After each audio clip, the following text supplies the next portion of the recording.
With us today is Kevin Hancock. Kevin is the CEO of Hancock Lumber Company. It's one of the oldest and best known family businesses in America. He's the recipient of the Ed Muskie Access to Justice Award, the Habitat for Humanity Spirit of Humanity Award, the Boy Scouts of America Distinguished Citizens Award. He was the Timber Processing Magazine Person of the Year Award. We could go on and on. He's written most recently the book The Seventh Power, One CEO's Journey into Business of Shared Leadership. In 2012, Kevin was diagnosed with spasmodic dysphonia, SD as it's otherwise known. It's a rare neurological speaking disorder that made communicating difficult. And you'll hear a little bit of that challenge in this podcast, though you'll be able to understand everything that the two of us talk about. And it's this partial loss of his voice, which initially was a real challenge and considered a hindrance, that eventually became, in his view and in the way he led, a gift and an invitation and calling to lead differently. So I'm delighted to have Kevin on the podcast. Kevin, welcome to the Bregman Leadership Podcast. Peter, hello. Thanks so much for having me. I'm happy to be here. Kevin, can you share with us a little bit your story, I guess, in brief, because we'll go into it, but, how did you get into the CEO role? Let's start there.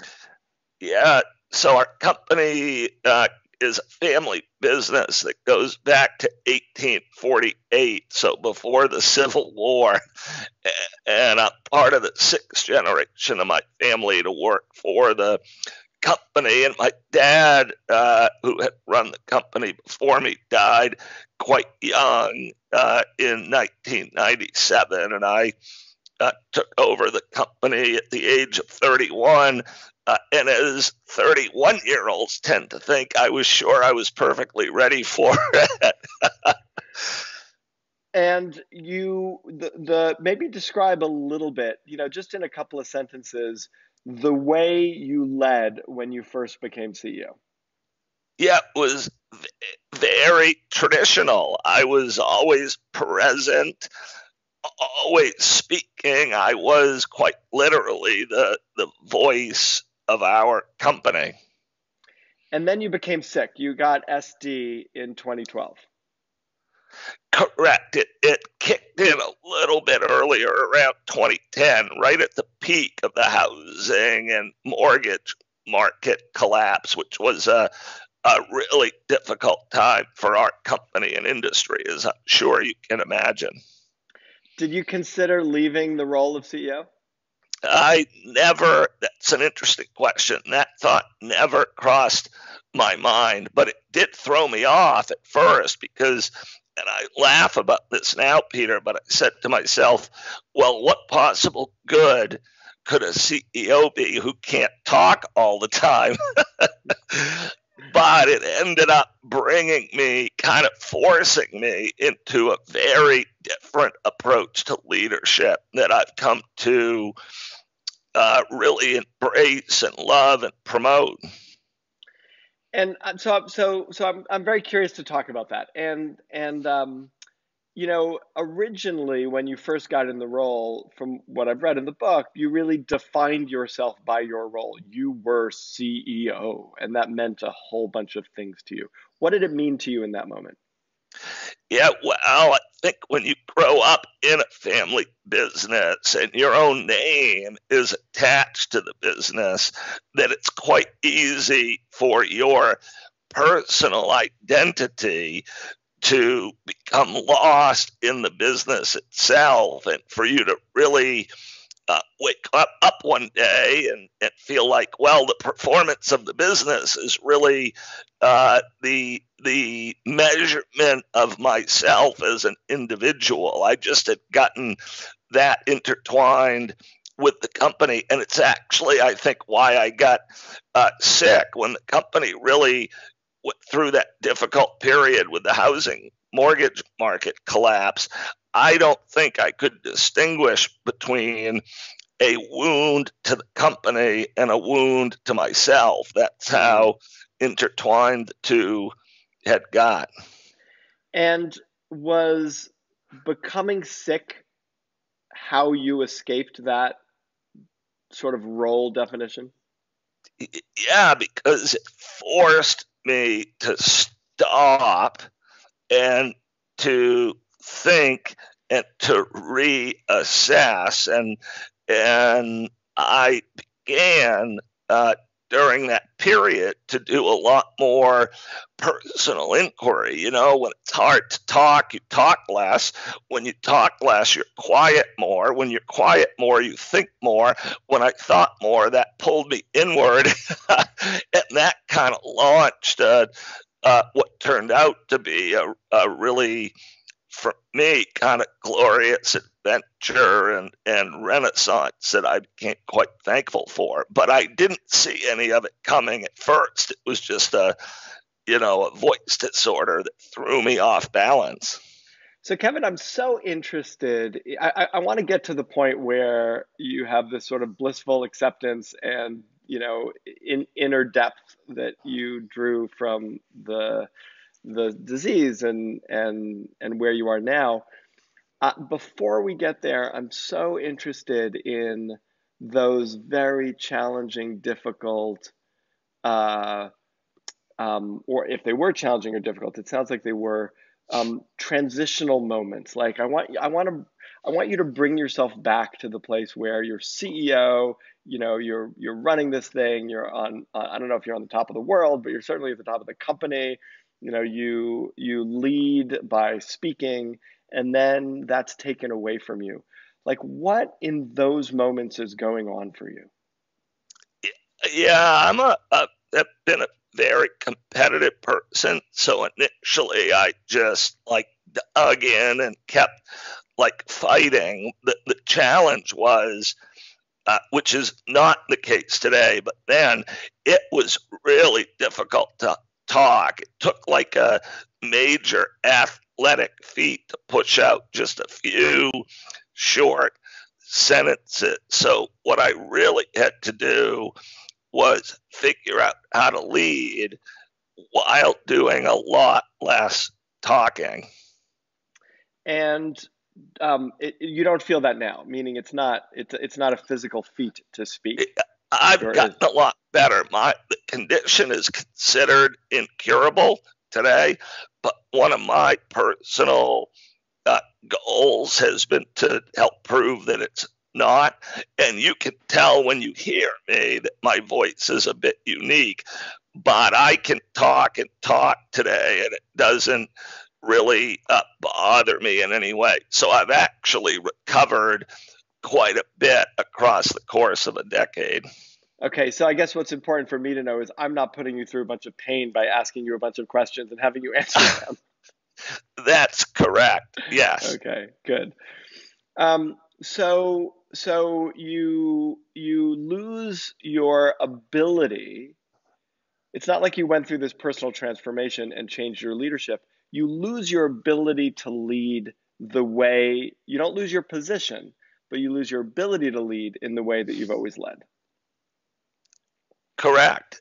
And how do you begin to figure out that that might be an advantage? Yeah, I think the same way anyone else does when a real unexpected shock or change shows up. It's excuse me, I would say really by trial and error is what happened initially. When it's hard to talk, you quickly develop strategies for doing less of it. And my instinctive strategy, Peter, was simply to answer a question with a question, thereby putting the conversation right back on the other person. So if I might do a quick, simple example, people would come up to me at work because I was the CEO or the boss and ask a question. Historically, I would have provided an answer, but I now started saying, well, that is a good question. What do you think we should do about it? Were you afraid that you would lose credibility? Were you afraid that it would reveal that you didn't know an answer? Were you, did, what was the emotional relationship to shifting in that way.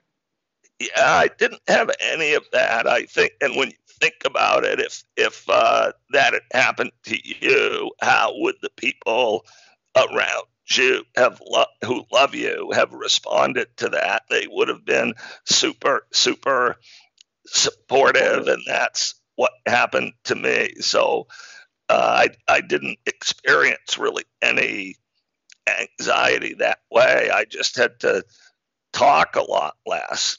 Right. You know, when I was a Knowles instructor, I went very quickly.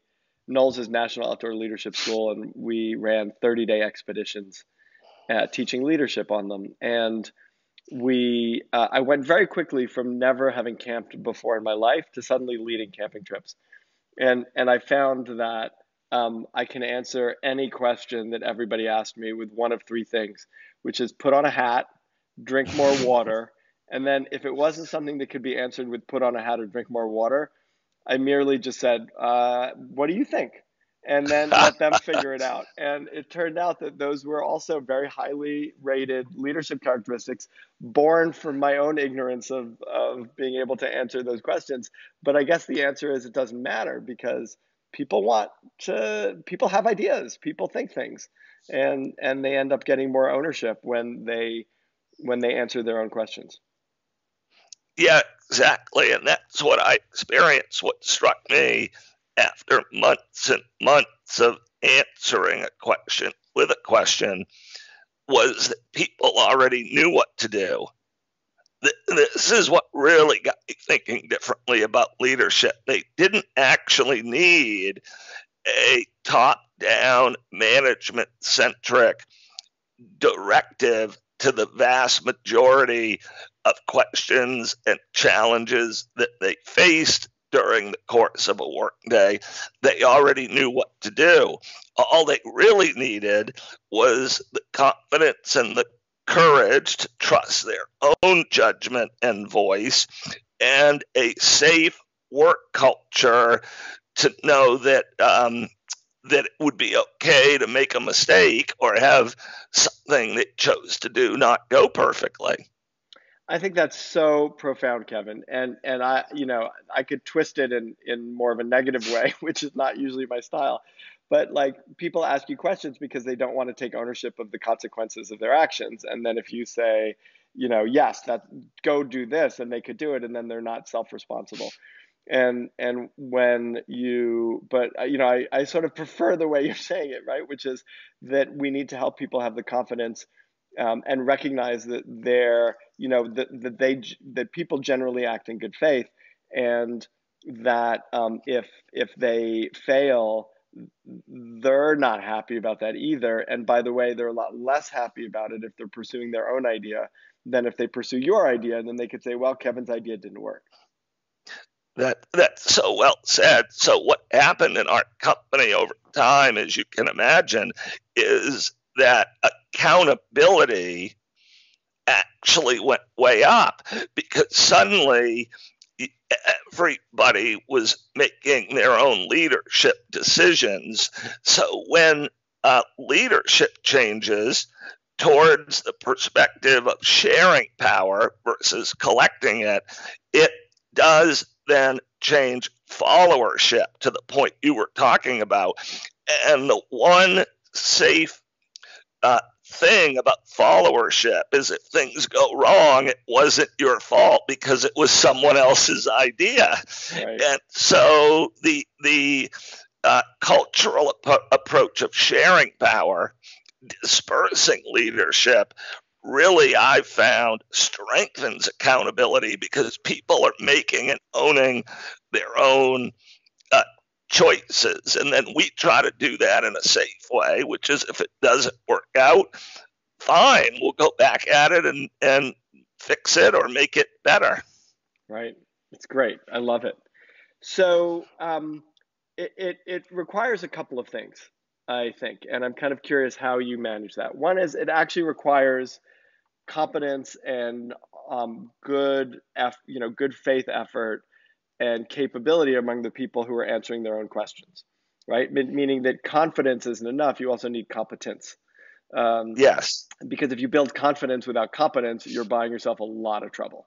And then the other question and the other piece of it is if you um, if everybody's making their own decisions, but they're not clearly unified behind a common vision and objective, and they don't all know, the language I use is big arrow. Like there's, like everybody's these little arrows and they're moving in all sorts of different directions. And unless there's a really clear, cogent, uh, big arrow, like what is the most important thing for us to achieve? How are we achieving? What are our values? But that can guide people in making those decisions, then you risk anarchy. You risk an organization where everybody's making any decision they want to make and everything's all over the place. How do you manage those two elements that are required? And is there anything I'm missing that's required to make that happen? And I know you have a 7-process model, which I really like. So, we can go through that as well. That's a lot of questions in one breath. Yeah, so glad you brought that up, though, because this is the fear is that this approach of shared leadership and dispersed power will mean chaos or lack of organization and people all over the place doing whatever they want to do. And what we found is just the opposite. First, to your point, a company must have a really clear set of values that are super clear guideposts and a really clear mission that serves as a guidepost.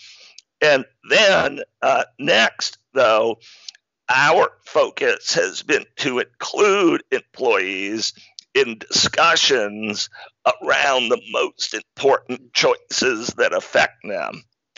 But that never means that every single opinion or answer carries the day. If we're sitting in a circle with a work team talking about an issue, there will be a variety of different opinions, and they won't all carry the day about what the immediate outcome is going to be. But what we found is that if people feel they are being included in a transparent, authentic process of making decisions, that they are much more apt to support those outcomes. Our safety director is fond of saying that people support that which they help to create. So what we've actually seen by having authentic dialogue is that discipline to core systems and best practices actually improves. It doesn't weaken or fray, it actually strengthens. It's great. It's actually interesting. I was in a conversation with someone in a business and I asked them to do something, and their answer was, yeah, I think that's the right thing to do. I need to ask permission. And I think if you're ever in a situation where you have to ask permission, you're probably in a leadership environment that is more sort of prohibitively closed in a way that prevents people from showing up in their maximum potential. I totally agree. I think that that the great opportunity in work cultures in the 21st century is to make them safe for people to actually say what they think and for people to learn, act, react, and grow. And the key to making the culture safe really is restraint. One of the theses in my book is that throughout human history, leaders, those who have the most power, have often overreached, gone too far, taken too much control, exerted too much influence. And I suggest in the 21st century, overreaching's opposite is what's needed, which is leadership restraint, which I define as having the power, but having the patience and the discipline and the trust for humanity to not always use it. It's actually about managers learning counterintuitively, Peter, to do a bit less, not a bit more, which is a very tough kind of conceptual transition for people to make, because we're all ingrained in this idea of management is get up earlier, cover more ground, talk to more people, supervise more outcomes, and we're really trying to go in a very different direction from that. So I want to read you something from you, and then ask you a question around it. The truth is, great people are everywhere. There's a sacred light that dwells within us all. Everyone has value to contribute and the ability to lead. The idea is to turn the corporation inside out. In the old model, employees were commodities that sacrificed and served the organization. In the new model, the organization becomes a conduit for serving individuals. Within a company, for example, self-actualization, one employee at a time, becomes the goal. Profit, while enhanced, is now the outcome of a higher purpose. And I love that paragraph. And I have a question about it, which is the profit being enhanced part. That's sort of a leap of faith for leaders, right? I mean, if we say our job as leaders is self-actualization of our employees, are we sort of crossing our fingers and hoping that that self-actualization will lead to enhanced profits and a smoother running organization? Yeah, perhaps if you haven't done it, that would be the concern. So I'm really glad you asked that question. So we've been at this now for about a decade in terms of this cultural transformation along the lines of the quote that you just read. And it could well be a coincidence, but in that decade, we earned more profit than we had from 1848 to 2009. Our reinvestment in our own company was more in that decade, 2010 to 2020, than 1848 to 2009. Our productivity metrics, our accuracy, our efficiency, safety went through the roof. Now, those things are multi-causational. Someone could argue there's not a link, but we spent a decade at this, and our results changed dramatically as now the outcome, back to your point, important outcome of a higher calling. And so maybe the leap of faith for leaders is more of an emotional courage one, a willingness to let go of control and trust. And I guess if your people aren't competent, they really shouldn't be there anyway, whether you're guiding them or leading them or not. And if they are, then you should give them direction and unleash them to do what they do best. Correct, totally. And this is a tough leap to make because the momentum of how leaders have led for thousands of years is counter to this. It's been about you build empires by collecting power. You pull power into the center. And the more power you can pull to the center, the bigger, better your empire becomes. And so this model is advocating for the opposite. But here's the thing we have to remember. Humanity evolves. So this is not an indictment on the traditional model for the time that it was in place. This is simply saying it is now the 21st century. And humanity is evolving. And individual understanding of our own sacredness on a personal level is, I think, the dominant theme of the 21st century. And organizations are going to have to adapt their leadership approach in order to keep pace with the way humanity's changing. I'm curious about how you think of profits in the organization as the leader, and whether this might be a delicate question to ask you, but you're still 100% the owner. Well, our The family, family is, right? yes, correct. So are you? So on the one hand, we're talking about sort of leadership serving the organization, Yep. and that the goal is not to have people who are commodities sacrificed in serving the organization. On the other hand, uh, there's a way in which all of the workers are serving you and the family, and I'm kind of curious to know how you think about that and how the family thinks about that. Yeah. So I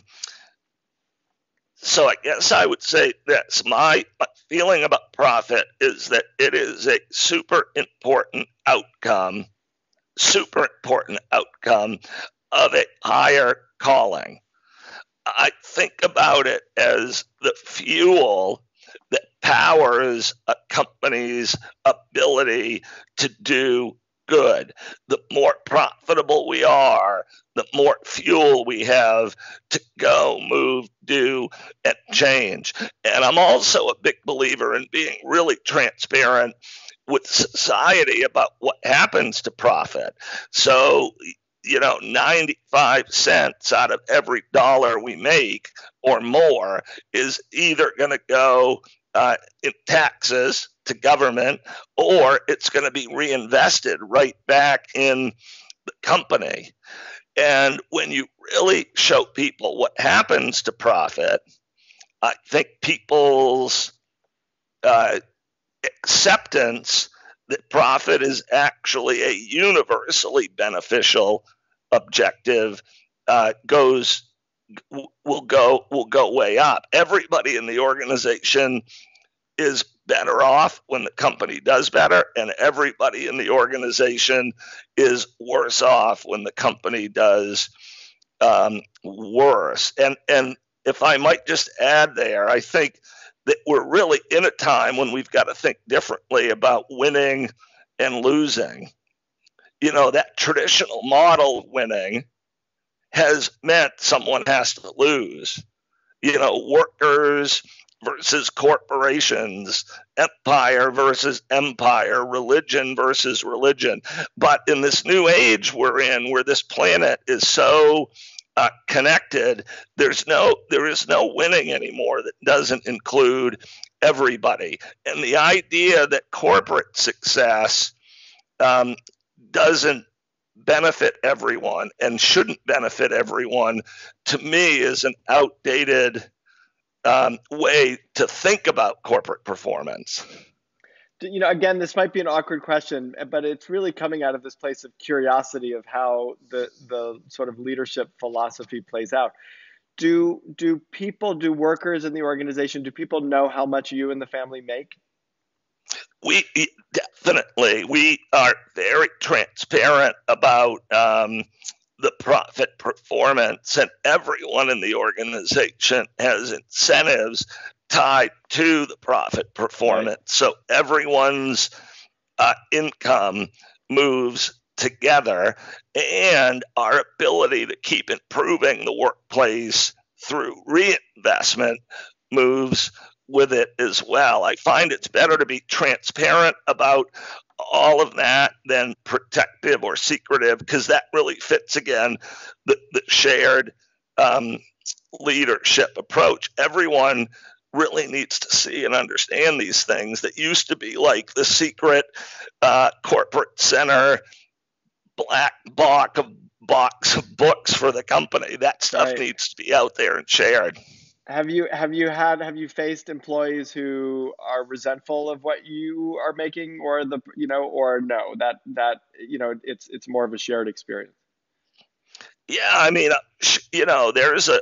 I'm not so naive to think that every single person always thinks it's great, but our engagement levels now are running close to 90% in a country where engagement is below 33%. So right. Nearly 9 out of 10 employees will self-define their experience at Hancock Lumber as being super meaningful to them. And that's really what I go by. What is the seventh power? So the seventh power, the idea, it's the individual human spirit. It's about turning inward to find strength, every human being, turning inward to find solutions. It's an individual centric approach to communal health. And it's about leaders thinking about individuals before the entity itself. Now, where I saw this, I've spent a lot of time on the Pine Ridge Indian Reservation in South Dakota. It's a place I've been over 20 times. And one of my early trips there, I had someone show me the Lakota medicine wheel, which honors the six great powers, the west, north, east, south, sky, and earth. But that individual then showed me that those who still remember the old ways of the Sioux know that at the center of that wheel, a seventh power exists. And that seventh power is you. It is me. It is the individual human spirit. So the seventh power to me is like that iconic Rudyard Kipling line, the strength of the pack is the wolf. And the idea that if every individual is speaking with their own true voice and being their authentic self and living in a way that makes that person light up, that is the best way to make a family, a community, a company, a state, a nation, or a planet thrive. And you have in your book the 7 lessons for the age of shared leadership.